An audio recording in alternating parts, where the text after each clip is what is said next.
Welcome back, boxing fans, to another great show with Sean on boxing. Um, it was just announced by Turki Al-Sheikh of the Times Square card that he's going to be putting on. And we knew this. We'd already heard some rumblings and grumblings that this was the card that, he was thinking about. The question was he going to be able to do it in Times Square? And it looks as if everything's fallen into place and New York City is going to allow that. And I think that's great. This is huge, not just for boxing and for Saudi Arabia and Turkey and the fighters involved. It's just great for American boxing to have a big event in New York City, outside for the public in that kind of a venue. Obviously, they're working together with, several different people. Obviously, one of those was a video game that I've never played, so I'm not excited or too worried about it. But I love the fact that Turkey is thinking outside the box, marketing boxing along with different ways of marketing. If you've seen any of the videos they've done to promote fights, fucking sensational. Sensational. Like, the money they put in to put out those videos are great. And people that don't want to give them credit for the effort they're putting to promote it. Obviously, now owning Ring Magazine is really pushing forward as well, pushing these events and pushing boxing. I think it's fantastic. For an American not being excited about this, I don't really understand, because boxing in the States has been dying a long time, dying on the vine, as they like to say. Boxing is not what it once was. A lot of these younger people, they don't really know what boxing once was. So for them, maybe it's nothing different. But for an older person like myself, who's been around for a long time and remembers the whole Ali era, and then, of course, the Four Kings era, boxing is not what it once was as far as the magnitude and public interest in the sport. When Mike Tyson was Kid Dynamite, right? Like, boxing was huge. Everybody was watching it. When you had Oscar De La Hoya, the golden boy, you had girls watching it. Everybody was into boxing. Obviously, if you go back decades earlier, boxing was the number one sport in the U.S. Now it's just continued to drop, lose interest. Obviously, sort of the UFC has taken a lot of the combat sort of fans away from boxing and pulled them towards the UFC, because now people have alternatives, which they didn't have in the past. But I think this is great. It's a sensational idea. The fights are all good, and the fact that they want to do this in sort of a round robin type of tournament setting, adding these names to the 147-pound division is also fantastic. Obviously, once Spence and Crawford moved up, a lot of the top guys at 147 had retired or were past their prime, or obviously the top guys moved up and out of the weight class. So you were filled with a lot of unproven fighters, guys that didn't have really name recognition. And outside of the heavyweight division, we know the welterweight division sort of pushes boxing. And when you have superstars in the welterweight division, it's definitely beneficial for boxing, specifically boxing in America. Now, of course, you have Boots Ennis, who most people predict is going to be the number one superstar in the division. But he needs opponents that are going to make for intriguing, interesting fights that casual and hardcore fans are going to be interested in watching. Now you bring up, of course, Tio, shit talker, pushing racial BS left, right, and center. You may hate him for it, but the point is, people are talking about it. So whether you agree with it or not, he's definitely a face that adds a lot of attention to that division. Then, of course, you have Ryan Garcia and Devin Haney, who'd already fought once. Obviously, that was super controversial, with some of the most off-the-wall shit leading up to that fight. And then, obviously, a very exciting fight with crazy shit after. So you add all these four fighters into this division, as well as guys like Ramirez and others. Potentially Josh Taylor should also get into the mix as well, because there's money to be made. It's just going to make the welterweight division really a lot more interesting. So here we start with this card in New York. Obviously what they're leading towards is the rematch between Devin Haney and Ryan Garcia. And that's obvious. But we know with Turkey, he makes tough fights. And sometimes if the winners aren't the winners, then they move in a different direction. He's not so focused on specifically promoting one fighter to the point where if that fighter loses, he can't continue making great fights because he's not that invested in only focusing and building on one fighter. Example, like the PBC with Spence and Tank Davis and Wilder. And then when you lose those fighters, then what do you have, right? You're not building up new fighters. You're not building up new superstars by putting them in great fights that are going to grab people's attention. Turkey's doing that. Everyone gets a fight. And even if you lose, you're still going to get fights, great fights. You're going to get paid for it. And you don't have to worry. As long as you put in a good effort, you're going to continue to get big fights, right? And that's exactly what boxing fans want. This is literally what people were praising the UFC for, because the UFC just makes the best fights, right? They make tough fight after tough fight, and people wanted boxing to do the same thing. Well, literally, that's what Turki Al-Sheikh is doing. And now some people are in their feelings about it. I'm like, some people you just can't make happy. They're critical of boxing because you don't get the best versus the best. When somebody's starting to make those fights, now you're saying, well, he's making two tough fights. Guys are losing their O's, right? They're taking losses, right? Like, you know, the nerve of putting guys in fights that they get beaten. What the fuck, man? This is the same kind of narrative we heard people literally shitting on Eddie Hearn, because a lot of his fighters were getting beat because he was literally putting them in tough fights. Would you rather just have fighters fight cherry-pick opponents where there's no risk of losing, hyping them up as if they're great and what they're doing is fucking unbelievable and legacy type of work, but then the first time they do fight a legitimate person, like Spence versus Crawford, we see exactly what happens. They get exposed. Wilder versus Fury get exposed. I mean, now the writing's on the wall for Tank Davis. The Charlos already basically have exposed themselves because they're just mental. You know, these guys, in a sense, were nothing more than just hype jobs who were protected and fed easy opponents to hype them up and act like somehow these were the best fighters in boxing. Yet the first time they actually step up and face top competition, that's quickly exposed, right? And would you rather have that? Would you rather have false fucking gods, false prophets leading the sport? Or would you rather just have everyone fighting and at the end of the day find out really who is the best? And truthfully, styles make fights. So guys are going to lose to this guy but beat this guy, lose to that guy but beat this guy. Kind of like Frazier, Ali, and Foreman, and Ken Norton, right? You throw those four fighters together and it's that situation. It's just like the Four Kings. When you have great fighters fighting each other, some guys are going to win some fights, they're going to lose others. At the end of the day, you and me, the boxing fans, are the ones that benefit and, you know, walk away happy because of the quality of fights we get.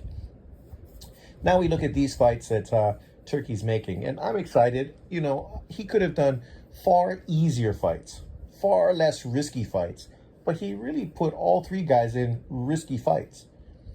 Devin Haney's going to be fighting Ramirez, who obviously was a unified two-belt 140-pound champion. Lost, of course, a very fun, exciting fight with Taylor for undisputed at 140 pounds. Won the World Boxing Super Series, right? By beating Regis Prograis. Oh, no, sorry. That's the opposite. That was Taylor that beat Prograis. Ramirez obviously was the secondary fighter that sort of did things on the other side, right? Am I right? I think so. But needless to say, he's a good fighter. He's tall. He was an Olympian. So obviously he's a very technically skilled fighter. Jab, great left hand, which obviously was a problem Devin Haney had in the Ryan Garcia fight. Now he's going to fight a guy who's physically big, long, with a great left hand, very similar to Ryan Garcia, but technically a better fighter than Ryan Garcia. Maybe not as athletic and as explosive as Ryan Garcia. His hands aren't going to be as fast. His feet aren't going to be as fast. But he's just a tougher fighter, better chin, and it should be a really exciting fight. Obviously, I think Devin Haney has the skill set to outbox him and beat him over 12 rounds. I do think it would go 12 rounds pretty easily. And I think Devin Haney should be able to beat him. But obviously, there's always a risk against a fighter like this, who's, you know, a real legitimate opponent and a great name on Devin Haney's resume. Then, of course, you have Ryan Garcia fighting Rolly Romero. Out of everybody, Rolly Romero is easily the easy fight, even though we don't know where Ramirez is at this point of his career. He's coming off of a loss as well in his last fight. So, mentally he might be checked out, but this is a big opportunity. So I do expect him to really get in there and work hard. For Rolly's great for Ryan because they're just both overrated fighters, both shit talkers, both technically flawed, but both obviously hard punchers. So you don't know how this fight's going to happen. Really, it's the guy that lands the first real solid punch potentially may score the knockout. This is probably going to be the most exciting fight out of the three of them, right? So people that are going to try to downplay it and dismiss it, don't do that, because these are two Tank Davis opponents. You want to hype Tank Davis based on the opposition he's fought. Well, these are two guys he fought. So having them fight each other is not a detriment or a negative thing to focus on. Obviously, this is what you would expect. You lose to Tank Davis, so now you fight each other. That's obviously what people should do, right? Because, that's a guy who pretty much is on your level. Two guys that weren't good enough to beat Tank Davis, but could put on a very intriguing fight amongst themselves, and we'll find out who wins. I mean, obviously, the back and forth dialogue between these two should be very entertaining. It's probably going to be the most exciting thing about this card for sure. For sure. I think boxing fans are going to be excited to see this fight. Then, of course, you have Tio, who's going to be fighting Barboza. Barboza, who beat Ramirez recently in their last fights. And obviously, Barboza just beat Catterall as well in his last fight, which was a very good performance. Obviously, Catterall's a very, very good fighter at 140 pounds. Victories over Taylor.